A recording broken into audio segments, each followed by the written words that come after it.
cosa succederà domani? Se seguimos a barrare, a murriarnos uno do sátero e a batearnos del torto, o creamos de comprendere a uno volemos andare e ci volemos usare per fare. Poi la Paglia Verde, comunità sinistra, ha iniziato a camminare, ha camminato in mezzo ai movimenti, ha camminato con IRS, ha camminato con altri movimenti di sinistra, e in questo cammino non si è fermato, ha camminato con Salvini Azione, ha provato a fare le battaglie nel suo piccolo, e allo stesso tempo è rimasto di stucco quando i fascistelli hanno fatto cucù all'interno dei movimenti indipendentisti, è rimasto di stucco quando è andato a qualche comizio di IRS e ha chiesto: ma perché stanno sparendo alcuni toni, perché stanno sparendo alcuni colori, ma siamo di sinistra o di destra? Al che ci è stato risposto: ma vivi ancora di categorie italianiste, cioè se stiamo di sinistra o di destra.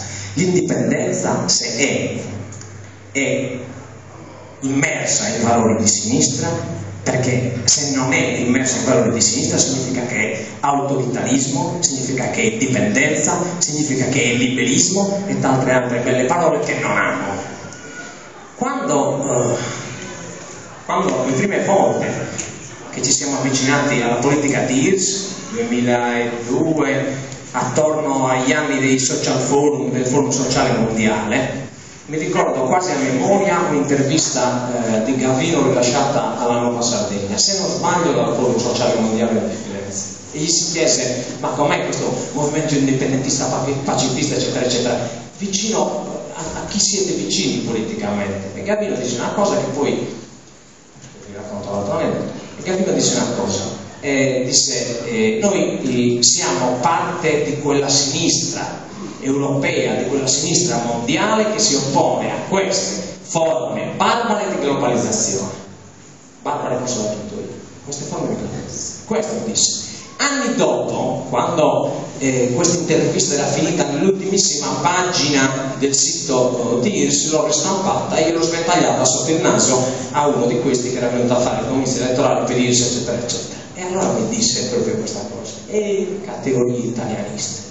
Categorie italianiste non bordo, pare scrivere in mail, categorie italianiste non bordo. La categoria sinistra comprende umanismo, ma comprende quell'etica che secondo me è sempre stata dei nostri padri, dei nostri sardi, dei nostri nonni, del pastorio, delle nostre radici, quella solidarietà che era ricostituire il gregge quando il gregge era perduto, che era correre in soccorso in quel momento, che era dare zapata sul panzo, che era il nostro modo di vivere, che era quella circolarità comunicativa della quale ci parlava Eliseo Spiga, e che per fortuna siamo riusciti a conoscere e incontrare. Una volta, durante la presentazione del suo libro, disse ad Eliseo, siccome io sono un animo caldo, non si incazza, disse, anche Eliseo, un po' come noi, ha bisticciato un pochino con un sacco di gente. E Eliseo mi corresse e mi disse: no, Eliseo non ha bisticciato con nessuno, ha camminato con tanti e non ha bisticciato con nessuno. E questo forse deve essere quello che dobbiamo fare domani. Capisco che la signora Ronchetti dove sta morendo non so cosa moros e da morire cristiano o non è da morire che ti attende volgare e poi siamo da morire con gli scrittori di me e poi siamo i teri cos'hai? Scusa, posso chiedere se puoi porre anche una domanda, perché in realtà questa è la domanda, i teri cos'hai? Grazie. Ok.